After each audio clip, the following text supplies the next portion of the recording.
let's take a trip around the fantasy basketball waiver wire. Who are we adding, who are we dropping, who's benefiting from schedules or injuries or good form or just pure luck. Michael Bolton. Thanks, Josh. It's Michael Bolton here, and it's time for another episode of the Locked On Fantasy Basketball Podcast. Let's get to it. Let's get to it, indeed. You are Locked On Fantasy, your daily NBA fantasy podcast. Part of the Locked On Podcast Network, your team every day. Hello and welcome to the Locked On Fantasy Basketball Podcast, brought to you by Basketball Monster. My name is Josh Lloyd and FitCheck Slay. I'm also the lead fantasy analyst at basketballmonster.com, and you can find me on Blue Sky, joshlloyd.bsky.social, on Twitter at redrock_bball, on TikTok at redrock_bball, and on Instagram at Locked On Fantasy Basketball. Today's episode is brought to you by FanDuel. From big upsets to game-winning drives, FanDuel is there for the NFL playoffs to make it better for you. Get $200 in bonus bets guaranteed, win or lose on your first $5 bet. Go to FanDuel.com to get started. Also, check out LockedOnDaily.com. That is where we house the best newsletter for your favorite team. All the info about your team just delivered straight into your inbox. Thumb up this video, double bang this video, but also check out the live trade deadline show. We're going live, I think, 2 hours before the deadline starts. So all of the info as it breaks, we'll be talking about it, chatting with you live. So go and pre-like that video. It'd be great if you can do it. All right, we're talking about the fantasy waiver wire. Here, it is National Bean Day. So if there are any beans that you love, well, today's the day to celebrate them. And I guess eat them. Yeah, I guess what else would you do? All right, waiver wire. Most added players. Let's look at the top 6 most added players over the last 48 hours on Basketball Monster. Some names that I expected to see there. Number 1 is Karl-Anthony. Yeah, look, I think that this should work. I hope that it works. It's going to be very dependent on Jamal Mosley, but Jalen Suggs is out. Mr. Black is dealing with a back problem. There's no Franz. There's no Paolo. There's no other point guard. It surely has to be Cole. Any long-term value here seems pretty unlikely, but short-term, no problem. The second most added one, I think, is Intense Hopium. It's intense, what's the right term? Ignoring of the facts. I'm not going to criticize if you've added Kel'el Ware that much. I like Kel'el Ware a lot. I think that if Kel'el Ware plays 22 minutes a night, he probably would be a 12-team league guy. I think Kel'el Ware as a starting center, even as a rookie, would be a top 90 player. I think Kel'el Ware is going to have top 40 fantasy seasons. I like Kel'el Ware. I think he went a little bit late in the draft. I think there is immense talent here. But the basis of which he has been picked up is twofold, and I think they're both incorrect. Again, take a flyer on it. You'd never know what can change. Miami was putrid yesterday. They stunk. They was so bad. So maybe Spo mixes it up. But the two reasons that Kel'el Ware's being picked up is, what if Jimmy gets traded? Wouldn't Ware benefit? No, I don't. I honestly don't know how that would happen. They don't play the same position. They don't play the same role at all. I don't see why there would be any change there. All right, so I don't get that. Is Kel'el Ware probably going to be a good player? Yeah, I think so. Does it have any impact with the Jimmy Butler trade? I also don't think so. The last 2 games, Kel'el Ware has put up very, very good games. Very good games. But circumstances is so important. He had 7 minutes in the first half of the last game. He played 0 minutes next to Bam Adebayo. The game was a blowout, and Bam played 25 minutes for the second consecutive game. And like I said the last time it happened, you can add Kel'el Ware if you believe that Bam Adebayo is now a 25-minute-a-night player. And if you don't believe that, I don't see how it works. Again, Eric Spoelstra can change his mind and say, all right, we're done with this. We are going to start Bam and Ware together. By the way, they've played 0 minutes together all season. Hasn't happened. You know what? That's a lie. They've played together for 2 possessions. It's just not a minute. 2 possessions they played for. That is all. They've played for 2 possessions all season. So Spo could change his mind there, absolutely. And if we get any inkling that that's happening, then I'm okay with it. But at the moment, it's been 2 gigantic blowouts. Bam's played 25 minutes in each of them. Ware has done his damage in garbage time in the second half. And that is just not a basis to have any faith in that being a real move. Very happy to be wrong on this. But based on what we have seen, I am not wrong. What could happen in the future is anybody's guess. It could easily change. But this is where the context comes in. It's not because of Jimmy. It's not because of some change in philosophy. They were blowouts. That's it. And to continue the way it is, Bam needs to be a 25-minute player. And he's their 27-year-old franchise center. So I think that's probably unlikely. Tristan da Silva, the third most added player. Again, is there chasing here? Sure. It's veering a little bit to highlight real bias because he was great last game. He's also scored 0 points in 2 of his last 4 games. He's also had 2 massive games in 2 of the last 4 games. I'm not saying he's not an addable player. I think he actually is, actually. I think he's worth adding, but we've got to be really cautious about how we view it and the way that people just double fluff the Danish backhand on rookies and try and put them into positions they don't belong. Kel'el Ware replacing Jimmy Butler, Tristan da Silva being a shooting guard or something moving forward. But I don't think any of those things happen. So, be careful. Keon Ellis and Trey Lyles, 2 Kings guys. Yes, these make sense now. Keegan Murray's been out. De'Aaron Fox is doubtful. Ellis is playing big minutes. Again, I really don't know how Doug Christie... Well, all we've seen is that when Keegan Murray plays, Doug Christie handled Keon Ellis exactly the same way Mike Brown did.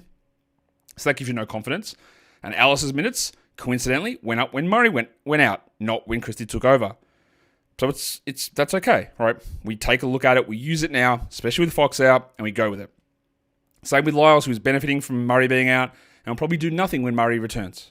And that's okay as well. And the last one on that list is Tamani Kamara, who just remains an interesting option, who's got very limited upside, but rebounds and gets steals. And we know that there can be value in all of that. But the upside on him is pretty low. The most added players, the 6 most added on Yahoo. Number 1 is the absolute epitome of chasing. It's Bryce Sensabaugh. Sensabaugh was awesome yesterday. He hit 1 million threes. He scored well. Now, and I will give you credit again if you added Sensabaugh. It made a little bit of sense to add him through the back-to-back. But also the fact that Larry Markkinen, John Collins, Jordan Clarkson, and Keontae George is now questionable too. Those other 3 are all out. They're all out for Sunday. So again, they're clearly tanking their ass off, right? And Sensabaugh is probably going to get to do more. But just look at his game log. He had a big game 2-3 weeks ago, and then he disappears. No problem adding him, but you do not get that last game. You don't get that. You might get something interesting on Sunday with him because everyone's out, but my faith in him as a long-term guy is not there at all. Kentavious Caldwell-Pope, most added on Yahoo. Again, that is a schedule-type scenario, I'm guessing, with the Magic and guys out. Actually okay with it at the moment. His player's elevated enough where he can be at least on the fringes. Dennis Schroeder, again, is that chasing because he had a big game yesterday with no Steph? Maybe. Is it people adding him due to the back-to-back of the Warriors? I hope that's more of it. Otherwise, he sits at sort of a sub-KCP level where he's fine. I don't think it's necessary to roster him, but it's fine. But when Steph is out, it's good. Justin Champagny and Alex Sarr, 2 Wizards guys. The fact that Sarr's able to be on this list is crazy to me. Why is he just not rostered in more leagues? Crazy. Champagny, I still think he's more of a 14-team league player. And the benefits just come from him when somebody is out, like a Bilal or a Kuzma. But Poole is out, so I guess that's going to help him in this next game. So yeah, I get it. And the last one, again, how is this? This man's 66% rostered, Andrew Wiggins. So he's the 6th most added player. Not including the 2, I think the top 3 names that were most added were Keon Ellis, Trey Lyles, Karl-Anthony, and Tristan da Silva, who I already covered on the Basketball Monster page. So, yeah, Andrew Wiggins, he just needs to be rostered very clearly, with John Kuminga going down for potentially a long time. Fantrax uses a 7-day reporting window on their waiver ads. Number 1 is John Concha, and with Brandon Clark and Jake LaRavia returning, Concha played 14 minutes off the bench, so I think we very clearly just don't roster him. He was worth a look when he played 35 minutes. That's what makes sense in that particular spot. He doesn't play that anymore, so you move on from him. The second most added player is his teammate, Luke Kennard, who sat out the last game for the Grizzlies, who had been out playing Scottie Pippen. I get it, but to me, he's just whatever. You can try it. It's not going to blow me away, I don't think. I think he's going to be okay, but that's about it. The third name on that list is Nikola Jovic, and I'm a little more interested in him. He's into the starting lineup alongside Hayward Highsmith at the moment, replacing old mate James Butler. He is not probably going to be a really good scorer or a super efficient shooter, but he gets solid rebounds, and he's getting very solid, actually very good assist numbers, and I like that part of it. I don't mind a 14-team stream of Jovic. Even a 12 can be stretched to the right spot. Max Christie, most added over the last 7 days. I'm guessing that was largely on the back of that performance when Anthony Davis was out. Otherwise, he sits more as 14-teamer, not really a 12 guy. Asar Thompson, who didn't start the first game without Jaden Ivey. It was Wendell Moore, which again, coaches, you are absolutely... It is the most predictable nonsense in the world. All right, someone's injured. Let's play the guy who never plays. We play him. Oh, he should start. Keep everything intact. And then he gets out. Then he goes, oh no. This is why he doesn't play. And then he's banished again. So Wendell Moore comes in, starts one game, plays 15 minutes, and is booted straight away. It is the most obvious shit I've ever seen in my life. Why does every coach fall for this? Not everyone. Why do coaches fall for this? So anyway, Asar Thompson started the next game. He was pretty good. He still only played 26 minutes. And the value came because he got 6 steals and shot 100%, which are two things that just will never happen in a game again. It just won't happen. So, yeah, look, Asar is fine. I think we've just got to temper expectations. And the last name on that list is Dean Wade, who's had some good moments. But I'm not really going to sit here and tell you that I'm thinking Dean Wade is this great fantasy ad option. He's useful enough in certain spots, and that's about it. We'll talk about the most dropped players in a sec, but before I do that, today's episode is brought to you by PrizePicks, and with basketball season heating up, there is no better way to get real money action while watching your favorite NBA stars than with PrizePicks. You could be a diehard fan, or you just love that friendly competition. PrizePicks makes it easy and fun to turn your basketball knowledge into cash. It's so easy to do. You just play individual stat numbers. They put them up there, you look at them, and you choose more or less, and you got a chance to win up to 1,000 times your cash by choosing at least 2 players. It could be a points number, an assist number, a rebound number. You look at it and say more or less. You combine them all into an entry. You can do that in under 60 seconds. So simple to do. And if you do win, and when you do win, you will get that money paid out fast in as little as 15 minutes. It's the best way to be in on that action. So now is the perfect time actually to join. Download the app today and use the code LOCKEDONNBA to get $50 instantly when you play your first $5 lineup. That is right. There's no need to win to get that bonus. It's guaranteed. PrizePicks, run your game. So we looked at who was added. Let's look at who was dropped on each site. The most dropped player on Basketball Monster over the last 48 hours was Spencer Dinwiddie. And yeah, like he is Spencer Dinwiddie, and so that makes a lot of sense. His last 2 games have been bad. He seemed to be the beneficiary from Luka Doncic going out, and I think he probably still will be. But I think one of the things, and maybe I'm wrong on this, you can correct me, but when Luka went down, I thought we had a lot of confusion because they were starting Dinwiddie, and then they started Grimes in the next game. At the second half when Luka went down, okay, that's a little confusing. But then they started Dinwiddie in the next one, and his minutes have been all over the place. And I said I think it might be a little bit of back and forward sort of nonsensy stuff. I still think that Dinwiddie's assist upside gives him the edge over Quentin Grimes, but I would get it if you wanted to move on. It's been really bad. Kel'el Ware, the last 2 games, he's been out. I think he's missed 3 games now. He hasn't been good anyway, apart from that 8-steal game. We don't know when he's coming back from his wrist injury. See you later. People dropped Andrew Nembhard, which I get it. I thought that he could move into more of a solid footing in the must-roster sort of stakes. He just popped his head around the corner, went, hey, again, I'm sort of here. And then the bouncer sort of said, absolutely not, mate. And he's just trying to find a way around it. He's trying to find hot chicks on the street. Like, they're with me. Can I come in? And then by instant, they're not, mate. Have a look. What are we talking about here? So he's right there, and he's sort of just edged back into the streaming zone. If you want to drop him, I don't think you're going to lose out, huge things, but I probably would hold. TJ McConnell, on the other hand, easy drop. Gershon Yabusele, easy drop. And Jaden Ivey, unfortunately, a very, very easy drop given his injury. On Yahoo, the 6 most dropped players. Number 1 is the man on the street, Jordan Clarkson. Jeez, couldn't even say his name properly. Jordy Clarkson, I talked about this about a week ago, about how the Jazz had this really good schedule. Jordan Clarkson looked like an elite stream guy. He played really well. And I said, at any point, that plantar fasciitis could pop up at any point. Here it is. It popped. So, yeah, when he plays, use him and understand there's a limited shelf life on it. See you later.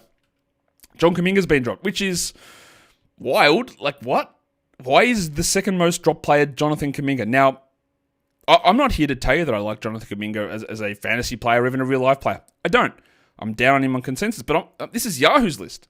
People love Jonathan Kuminga. They think he's great. They think Steve Kerr's the worst coach in the world because they've been deliberately mishandling Jonathan Kuminga.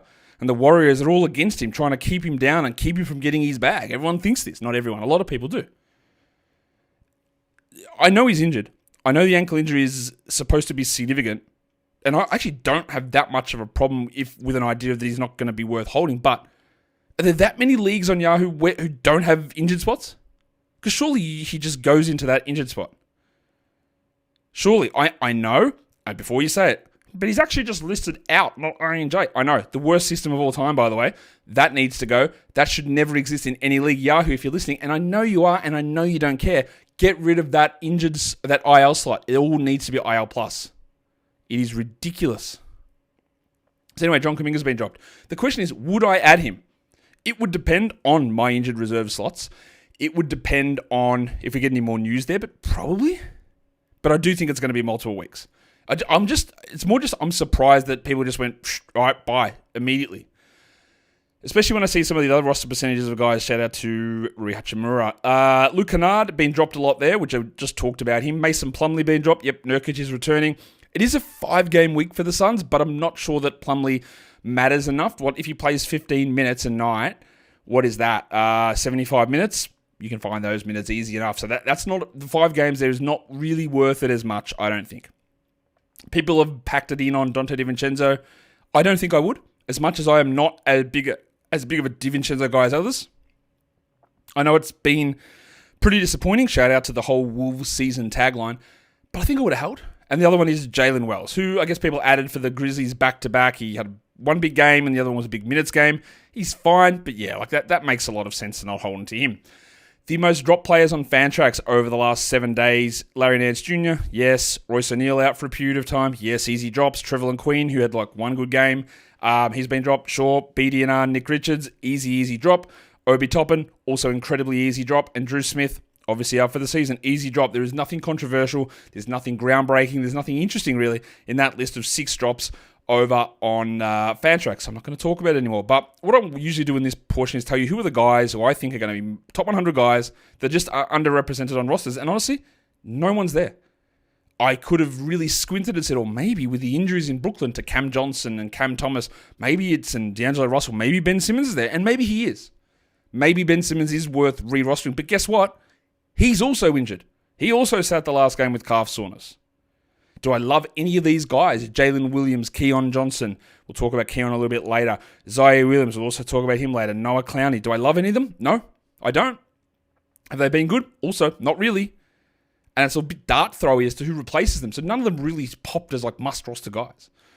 But instead, we'll go to the list of guys that are rostered in a lot of different spots that I just don't think need to be. Now, Jabari Smith has a broken hand, is out 4 to 8 weeks. Again, if you have the open IL slot, that is totally okay for you to hold in there. But Smith's production was already dropping. This is maybe 2 months of an absence. Absolutely do not need to be holding him. You do not need to hold him. Grade A Dick. It is time for us to drop Dick. It has been time to drop Dick for a long time. Grady's upside is limited. He is a scorer. That's what he does. And to score, you need the ball in your hand. It's really that straightforward. And with Barrett, with Quickly, and with Barnes, the Raptors just don't use Dick enough. And that's fine. He's not ready to be used that much. So you can put Dick back onto the waiver wire. You can add Dick if someone goes down. And that is it. Probably enough of me talking about Dick now because he just doesn't need to be rostered. Easy. Jordan Clarkson, injured. Bye. Ben Mathurin, he'll have the occasional good game. Absolutely he will. Is it enough to make him a guy that you have to hold on to? I don't think so. Look at him in Schedule Plus type scenarios, but that's about it. Rui Hachimura, what are you guys doing? What are people seeing here? Why are people holding on to this man? For the 6th year in a row, get that garbage out of here. Why are we holding Rui Hachimura? What are you seeing? I will never get it. Drop him. Daniel Gafford. That's a tougher one, right? If Gafford gets 22, he can be useful in categories. In points leagues, it's the easiest question of all time. The answer is yes, move on. Categories is a little bit iffy, but we keep seeing these 12-minute games, these 15-minute games when Lively plays, and it's nowhere near enough. He could be an elite streamer for blocks and field goal percentage. That's fine. And if that works on your team, that's okay to hold. But I think if you look at your roster, and I still have Gafford on one of my 12-man rosters, I think I may have just dropped him, but I think I've got him, right? And I look at it and go, yeah, all right. You're there. Let's check the waiver wire. That's the first thing I look at. Look at my roster and go, why is Dan Gafford there? Does that make any sense? Let's go to the wire. Is there anyone there that I want to replace him with? And I go, maybe, maybe not. And I make that decision. And that's how I think we look at the droppable list in general, apart from Hachimura, who's an easy drop. We just look at it and go, should we hold him? Nah, maybe not. Or maybe yes. And I think that's the better way of viewing that, because I'm never just going to tell you, drop it, unless it's Rui Hachimura. Shout out to Buddy Heald, who graduated off this list into the list of everyone realized that he shouldn't be rostered. Today's episode is brought to you by FanDuel Sportsbook. Big upsets, game-winning drives. The NFL playoffs are better with FanDuel. And as I'm recording this, I don't even know if my Dolphins are going to make it. Probably not, but you never know. New customers, though, on FanDuel can bet $5 and get $200 in bonus bets. It's guaranteed. The $200 in bonus bets, you get it. It's win or lose. The FanDuel app gives you everything that you need for same-game parlays, live bets, and so much more. So get around, check out all of the different options. The playoff game odds will be posted as soon as the playoffs are set. You'll get totals, you'll get touchdown scorers, you get props. It's all there. So go to FanDuel.com and join today and get started with $200 in bonus bets. That is FanDuel.com. Make this playoff season unforgettable with FanDuel, an official sportsbook partner of the NFL. And don't forget to gamble responsibly. Okay, let's round out this waiver wire show with a couple more little segments we want to do here. These guys are all top 100 players over the last week, and they're guys that I haven't really mentioned yet, and they're all 40% rostered or below. On Yahoo, number one is Quentin Grimes. He is the 86th ranked player. He is outperforming Spencer Dinwiddie at the moment. I think that Quentin Grimes is a better player than Spencer Dinwiddie. I think he is quite a good prospect. I think he's a starting caliber guard in the NBA, and I've said this for years. You know that I think this of Grimes. His fantasy game is not as well-rounded. He's not a big assist player. He's not a high-volume scorer. He's not a super efficiency player. It's not always there. At the moment, he is playing really well, and I've got absolutely no problem with him being a 12-team guy. But I think he's going to sit in that Andrew Nembhard zone of like, yeah, okay, and then like, maybe not. Yeah, okay. Like, he's sort of in that area. I got to find a better, like it's the dead zone, the twilight zone, the who gives it, like it's that zone. I feel like that's where he is. Yves Missi and Malcolm Brogdon, 87th and 88th ranked player over the last week. I bring them up because they're sitting both at like 38 or 37% rostered. For now, don't think we're going to be saying this at January the 30th, but for now, they are guys that just need to be on rosters. There are very specific reasons and circumstances why it's now and not later. But for now, they should be on rosters. The 90th ranked player of the last week is Ryan Dunn. And that's great to know. And this is where, again, context is important, because you might see that immediately and go, oh my God, Ryan Dunn has been 90th the last week, and now he plays 5 games in the next 7 days. That's an easy ad.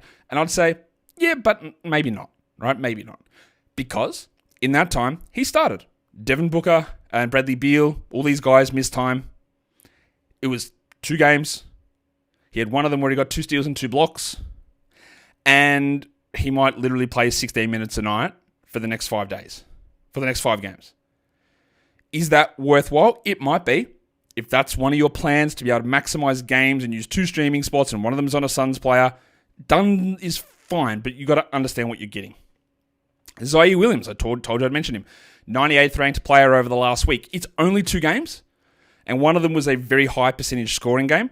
But everything's opened up. Johnson's missing time. Thomas is missing time. Russell Simmons, not Russell Simmons, that's a different person. D'Angelo Russell and Ben Simmons both hurt. Williams is wildly inconsistent. He only played 22 or 23 minutes in those games because he's coming off a knee injury. He can get steals. He can be an okay rebounder. He can score. There is a chance to use him here. Everything has opened up in a dramatic and huge way, honestly. A massive way. You know what else is massive? But Williams is worth looking at, sort of. Again, don't mind it. Worth looking at, but there are some caveats. And then, I didn't expect this, but 105th is the Sterling man, Scooter Henderson. 105th over the last week. But again, look at last game. And this is where you go, of course. He played 24 minutes. And Scoot, to me, needs 30 minutes to be that guy. And he played 30 minutes the game before because they went really small and played Denny Avdia at center and no DeAndre Ayton. And Jeremy Grant's been out.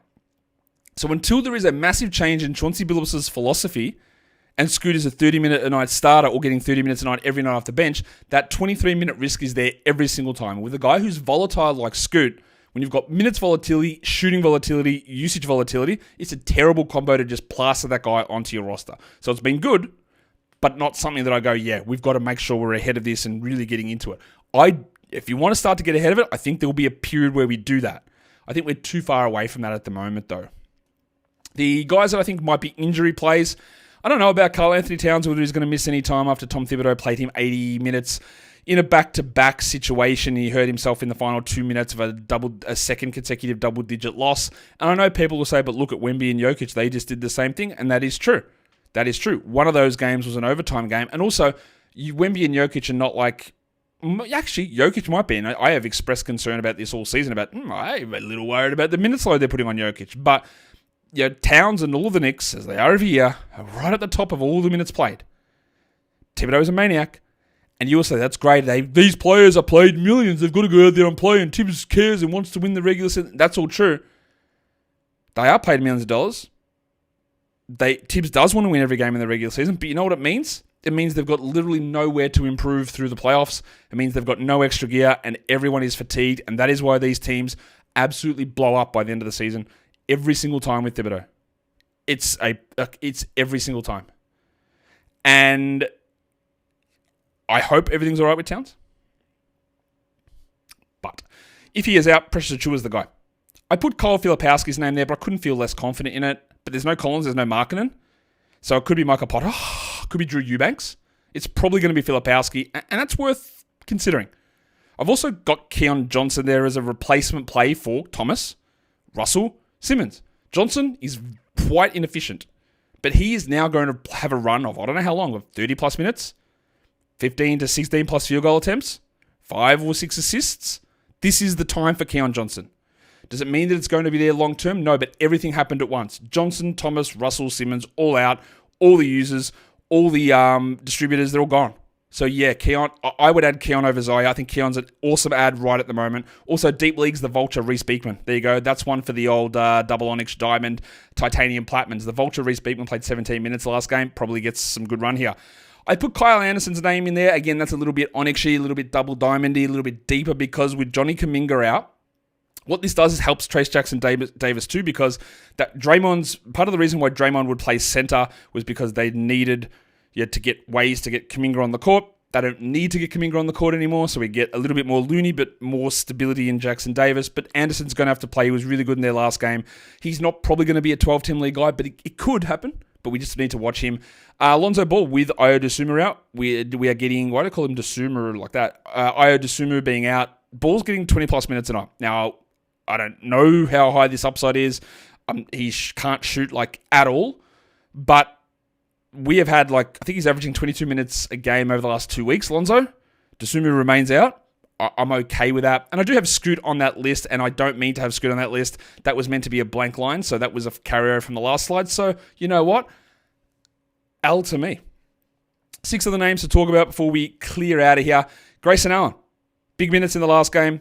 5 games this week. This is the one where the 5 games really matters. If Nurkic was dropped, easy. Add him. If Tyus Jones was somehow dropped, easy. Add him. Grayson Allen is your next one. He is the one to target. I've got Terry Rozier on this list. Terry Rozier started last game. I thought, okay, well, let's go. Maybe we're getting 30 minutes. So he played 21. And he continues to be trash and continues to be the same story basically in Miami. That with Jimmy Butler out, nobody benefits. Someone might benefit one game here. Someone might benefit one game here. Someone might benefit here. But we have seen it. Time and time and time again. Nobody steps up as a must-roster 12-team league guy. Last game, Jaime Jaquez played 34 minutes. That's great. How did he go the other games when Butler was out? The answer is shithouse. So we don't get excited about it. Rozier's interesting enough where he's at least got a track record of being good. Not in Miami, but he's got a track record. So if you wanted to have him and say, well, maybe if they are going to keep him as a startup, then we look at it. Bub Carrington's on this list because, again, he's getting some nice assists, but I do not see him as a 12-team league player. Streamable, absolutely no problem. But the minutes aren't the problem here for Bub. It's just that he doesn't get usage and the shooting could be off. He's not really doing anything. The role is fine. So, yeah, not really doing it. I put Christian Brown here as well because, again, Brown started off the season well above my expectations. Dominated them. And now he's sort of being back to being the guy where you go, what am I doing with this? At the moment, really, the only positive thing Brown is giving you is positive field goals and free throws. And the volume is low. I think you can hold him without, you can do that, absolutely. But I also think we are getting into that territory where he is that guy, the back-end guy on your roster where you go, is it worth me holding Christian Brown and getting 3 games or streaming that spot and getting 6? And I think the answer to that in most questions would be, you don't have to hold him. That's going to always depend on your roster, but we are in that spot, I think. I put Jeremy Grant's name here as well because, he's bad. He's injured. He's not going to play later in the season, so I don't think you need to be holding on to him. You can, but I don't think you have to. And the last name is Cam Whitmore, who was a very, very popular pickup with the absence of Jabari Smith, but Amen Thompson's returning. I'm guessing Tari Eason plays at some point. And Whitmore is a very, very one-trick pony sort of a story. He scores, and that's about it. I don't think it's a problem to have added him. In fact, I think it's a good move to have added him, but don't be shocked if that doesn't work out in your favor. And that is a Waiver Wire show on National Bean Day. So, go ahead, hit the thumb, subscribe, double bang, hit the live trade deadline show as well. But also, on National Bean Day, the way that you would treat a bean with respect, treat yourself with that respect. Be positive, be happy, find the good thing, acknowledge it. Guys, we are done here. A bit too early, but thank you so much for listening, everyone. See ya.